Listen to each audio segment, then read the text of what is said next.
농심 2022년 3분기 누적 실적을 스루포트 회계로 분석을 해서 소개를 하도록 하겠습니다.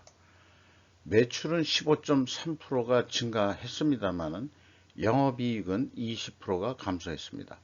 하단에 나와 있는 내용 참조해 주시고요. 내용이 좋았다고 생각하시면 구독, 좋아요 부탁드리고 그리고 1.5배속을 보시기 바랍니다. 저도 유튜브를 좀 보다 보니까 구독 그 옆에 있는 종 모양을 또 눌러달라고 부탁하는 유튜버들이 또 꽤 많이 계시더라고요. 그것도 마저 좀 부탁을 드려보겠습니다. 신라면이 역전했다고 어저께 뉴스인데 그 한국경제에서 발표가 된 내용입니다. 여기에 뭐 캐시카우라는 그 뭐 조사기관이 뭐인데 신라면이 그 진라면이 이 실질적으로 그 매출이 상반기 때는 그 농심보다 이 우위에 올라섰다 뭐 이렇게 얘기가 있었는데 신라면이 조금 더 간발의 차로 다시 역전했다 이런 뉴스가 이제 그 핵심 헤드라인 뉴스였고요. 최근에 그 뭐 많이들 우리가 그 하는 이 먹는 이 식품류, 소비재류에 대한 매출 순위 조사를 이렇게 한 모양입니다. 네. 그런데 이제 또 오늘날째 이 팔도 거를 또 그 조사를 안 해서 그랬었는지, 이 팔도가 요즘 또 인기가 있다고, 한경제 기자. 근데 이 사람 이름은 참 이름이 이 한국 경제에 들어가려고 이름도 한경제로 진 모양입니다. 이름이 독특하고 재밌네요. 왕뚜껑이 매우 요즘에 그 인플레 시대에 가성비가 좋다. 저도 이거 가끔 사 먹는 그런 라면이 되겠습니다. 왕뚜껑. 자, 원가 손익 내용으로서 매출 증가보다 재고 증가율이 더 높은 것은 결코 바람직하지 않다라는 말씀을 드리고 매출이 1조 한 7천억 원대로서 전년보다 15.3% 증가했습니다. 근데 재고는 그 34.4% 증가했고요. 가공비 배부 재고 자산이 매출 원가가 좀 더 올랐죠. 그러니까는 이제 매출 총액은 좀 떨어지는 거고 8%밖에 증가를 안 했고 판매 관리비가 9% 증가했으니까 번 돈보다 쓴 돈이 많으니까 내려갈 수밖에 없죠. 그러니까 이 영업이익은 원가 회계 영업이익은 364억 원이 나오는 거로 그렇게 결산이 됐습니다. 그러면 스루프 쪽으로서는 매출에 비례하는 매출 재료비는 18.5%로 더 크게 증가를 했죠. 이 재료비는. 그래서 스루풋은 11.2% 증가했고 스루풋율은 1.6% 하락입니다. 판매 마진율이 줄었다 이렇게 이제 보시면 될 것 같고요. 운영 비용이 13.1%나 크게 증가했습니다. 그래서 이 생산성도 떨어지고 영업이익은 311억 원대로서 원가 회계 영업이익보다 무려 53억 원이 적은 수치가 되겠습니다. 이것은 역시 가공비 배부 재고 자산이 크게 증가했기 때문입니다. WCAI 가공비 배부 재고 자산이 222억 원이 증가를 했습니다. 이것 때문에 원가 회계 영업이익보다 스루풋 영업이익이 적게 나오는 거죠. 이렇게 그 재고가 증가하는 거 이런 거 할 때 이제 제가 이제 요 위에다가 항상 고정적으로 써놓는 건데 재고는 책임 소재가 불분명한 곳에 쌓인다 이런 말씀을 또 드리고 넘어가겠습니다. 경영평가 지표를 먼저 말씀드리면은 재고 회전율이 12.5회전으로 떨어졌어요. 그리고 수르픈율도 떨어졌죠. 이렇게 동시에 같은 방향으로 떨어지면은 재고자산 매출원가 회계는 일단 투명하다 이렇게 가정을 합니다. 이 경우 투명 가정도 검증을 해봐야 되는데 원재료 가격이 올랐다든가 그 다음에 판매 가격은 상대적으로 적게 올랐다. 이렇게 이제 볼 수 있겠습니다. 이거를 또 상대적으로 가격이 이 원재료 가격보다는 인하가 됐다. 이렇게 이제 표현해 볼 수도 있겠습니다. 그래서 그 뒷면에 백다가 있지만은 그 단순 평균으로 원재료 가격이 28.09%가 상승을 했습니다. 그 3분기 누적적으로 그 재료 비율이 76%이기 때문에 원가 압력은 21.3%가 그 증가했는데 제품은 12.3%밖에 그 인상을 못 시켰어요. 이것이 이제 그 영업이익이 준 원인이 되겠습니다. 매출 채권 수금 속도, 매입 채무 지급 속도 참고해 주시고요. 이 매입 채무 지급 속도가 느리다는 것이 조금 문제로 보이죠. 그리고 뭐 이자 부채 거의 없고, 그 다음에 현금성 자산, 현금 버퍼율이 뭐 그렇게 낮은 편은 아니라고 볼 수 있겠습니다. 원재료가 이제 소맥, 팜유 두 개로 있는데 이게 그 매입 비중에 따른 그 가중 평균을 하면 좋겠지만은 아까 그 원재료 가격 그 상승률을 3.8%가 아니고 제가 10 몇 프로로 이 얘기를 했죠. 이게 한 20 몇 프로로 이게 그 전년도에 그 실질적으로는 52.4%가 증가했었는데 전년도에 이렇게 원재료 가격이 오름에도 불구하고 생필품 가격으로 해서 가격 인상을 안 하고 버텼던 것 같아요. 4.6%뿐이 못 올렸었거든요.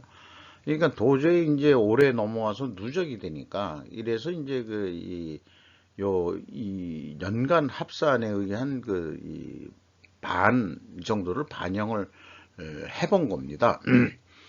그리고 이제 그 올해 3분기까지 12.3%가 이 라면류들이 크게 인상이 됐죠.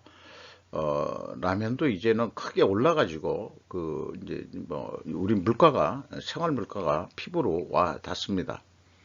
그럼에도 불구하고 회사는 영업이익이 줄었다는 게 이제 그 제조업체로서의 또 문제가 있겠죠. 그런데 회사는 그 분기에는 그 비성분 데이터를 그 공개하지를 않고 있습니다. 그래서 할 수 없이 연간 가공 비율을 감안해 가지고 원재료 가격이 그 올랐으니까 요게 이제 그 가공 비율이 좀 내려갔다. 그럼 상대적으로 이제 원재료 가격이 조금 올라간 거로 그 올해는 실질적으로 그 원재료 가격이 크게 많이 안 올랐고 작년에 많이 50%나 올랐던 것 때문에 그냥 올해는 그 원재료 가공 비율이 약간만 내려갔다 이렇게 이제 가정을 해본 겁니다. 그래서 모두 역산해서 풀이해낸 건데 매출원가 재료비가 17.6% 증가했고요. 운영비용은 13.1%가 증가했습니다. 그래서 1, 2단계는 이제 비교의 의미가 없고 제가 맞춰놓은 수치이기 때문에 그 현금 흐름표 기준으로 보면은 일치를 합니다. 그래서 그 차이가 그 7억 2,100만 원이 있었는데 이게 호텔 농심이라는 데가 있는지는 처음 알았습니다. 호텔 농심을 그 물적 흡수 합병을 하면서 그 인수 재고 자산이 있는데 그거를 빼주면 일치를 합니다. 그래서 회계 투명성은 입증이 된다. 이렇게 우선은 말씀드릴 수 있을까요? 1, 2단계를 회사가 제시한 게 없기 때문에 100% 확인은 어렵겠습니다.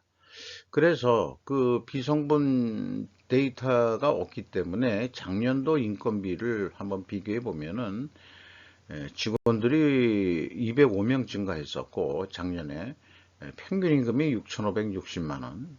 그래서 연말까지 한 8,200만 원 이렇게 예상이 됐는데 우리한테 그 생필품으로서 매우 관심 있는 데이기 때문에 오뚜기 라면에 대한 상반기 거 분석한 거 제 기억으로는 연봉은 역시 농심이 높습니다. 이 오뚜기 라면은 그 중소기업형 수준 물론 이게 농심도 대기업형은 아니지만은 이 라면 회사로서 연봉 한 8천만 원 선이면은 작지 않은 건데요. 이게 그 2020년보다는 연봉이 내려간 것 같이 보이거든요. 그래서 이제 그 경기를 역시 타가지고 뭐 하는데 좀 물건도 잘 안 팔리고 그래서 그런지 이게 본봉이 깎였다기보다는 아마 그 잔업 같은 걸 안 해서 내려간 거 아니겠느냐 이렇게 저는 해석을 합니다. 용역비도 좀 내려간 거로 되어 있고요. 운송 보관료도 좀 빠진 거로 되어 있습니다.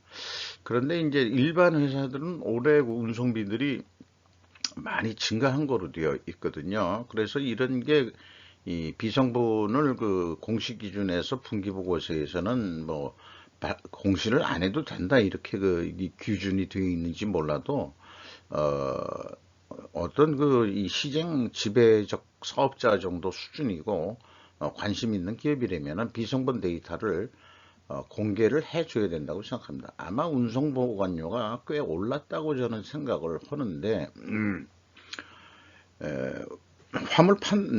화물연대 파업 뭐 이런 등등을 봤을 때 이렇게 그 깎인다면은 만약에 2022년도 3분기 누적까지 그 운송비가 좀 내려갔다고 한다 그러면은 이게 물론 이제 수출 물량까지 포함일 겁니다. 아마 분명히 운송 보관료는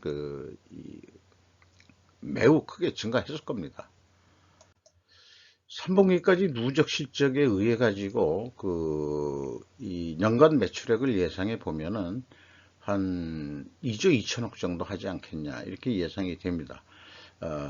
이 계획상으로는 한 450억 원 정도 남는데 2억 2천원에 하면 한 282억 원 정도 남고 요거를 좀 더 목표만큼 좀 더 노력을 해보자 그러면 얼마나 노력하면 되냐 해서 이 증가율을 어떻게 그 시뮬레이션 해보면은 2% 정도 올렸을 때 매출 증가가 성공한다면은 한 504억 원, 505억 원 정도 이익이 나는 것으로 그렇게 계산됩니다.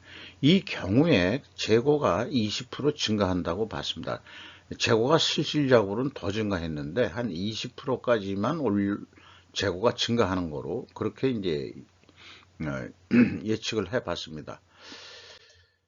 그러면은 수루 계산을 해봐도 한 2조 2천억 원 정도 되지 않겠느냐. 그런데 스루프상으로는 한 278억 원뿐이 그 이익이 계산이 안 됩니다. 그래서 이익을 좀 더 내보자고 한다 그러면은 재고 회전율을 올리는 거를 이제 변수, 고정 함수라기보다도 이제 이 가변 함수라고 할까요? 비선형으로 변형할 수 있는 거.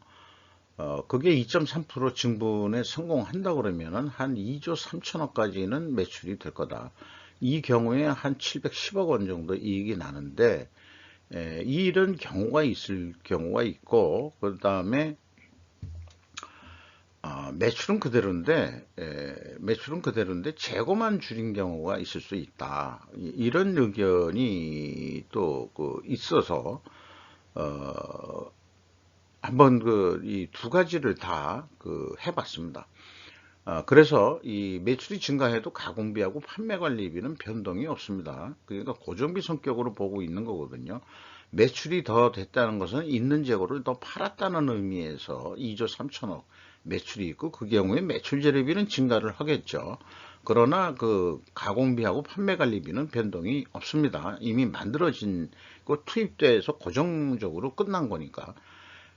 그리고 생산 감소를 한다 그래도 이 가공비나 판매관리비가 내려갈 건 아니다 이거죠. 왜냐하면은 이제 인건비도 고정비고 월급으로 다 나가는 거기 때문에 뭐 잔업을 안 한다 하더라도 그게 변동비로 어떻게 넣고 그런 식으로 계산하기는 좀 어려운 얘기예요. 그래서 그대로 한다면은 재고만 감소시킨다면은 얼마나 감소시키냐? 2.3% 비율로 감소시키는 거죠. 이만큼 감소를 한다고 보는 거죠. 그래서 450억 정도 이익이 난다. 그래서 710억과 450억의 이 갭인 한 259억 원 정도 계산되는데 아마 현실적인 매출액은 2조 3천억과 2조 2천억 사이에서 어떻게 형성이 될 것이다. 라고 보는 겁니다. 그러니까 이제 매출 증가 쪽은 맥시멈 쪽으로 보는 거고, 이거는 이제 미니멈 쪽으로 보는 건데요. 그래서 이거를 저는 바벨 전략이라고 얘기를 해 볼 수 있겠습니다. 영업이익 범위가 259억 원 내에서 왔다 갔다 하면서 실질적으로 형성이 될 것이다. 이렇게 이제 말씀드릴 수 있겠어요. 주가는 내려가지 않았습니다. 2,500원 올랐습니다. 그래서 이제 장부 가격 대비 그러나 90%의 유지가 되고 있고, 농심홀딩스가 32.72% 지분을 가지고 있고, 국민연금이 11.84%나 가지고 있고, 외국인이 한 15% 정도 가지고 있는 것으로 그렇게 나타났습니다. 이상 농심 2022년도 3분기 누적 실적을 스로포트 회계로 분석을 해서 소개를 해 드렸습니다. 감사합니다.